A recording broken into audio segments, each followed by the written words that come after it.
have heard from us as a body even sooner. But it's a complicated matter with 300 plus bishops in the United States to come together around a statement, even though there is a high deal of unanimity in terms of the issue itself.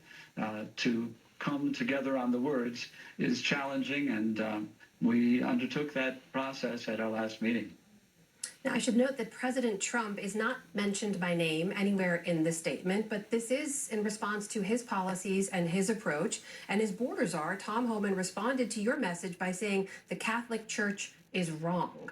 What's your response to that? Yeah. Well, he has a right to his opinion, but he needs to realize he's disagreeing with the Catholic Church. Our role in the church is that we are to speak according to the gospel and the teachings of the church.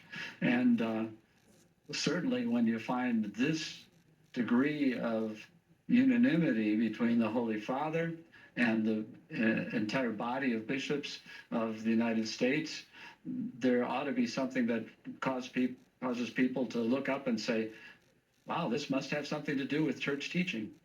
You also say in the statement you're grateful for the chance to dialogue with public and elected officials. Have you had that chance? Are you or any of your colleagues speaking to the White House or to DHS? And what is it specifically you'd like to see change?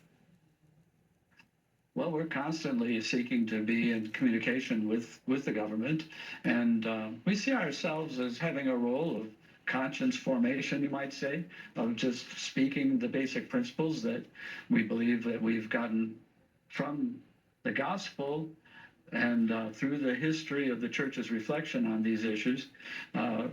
We believe we have something to offer to the polity, to the state, and we do that wherever we are.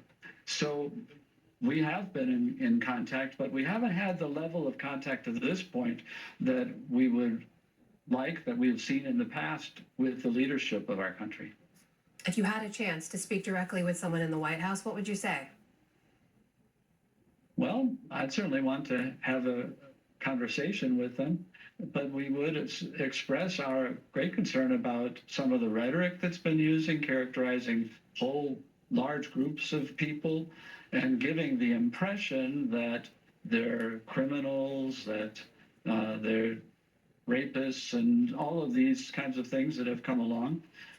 We would also want to remind them that this country has signed on to a law that is our own in this country, but also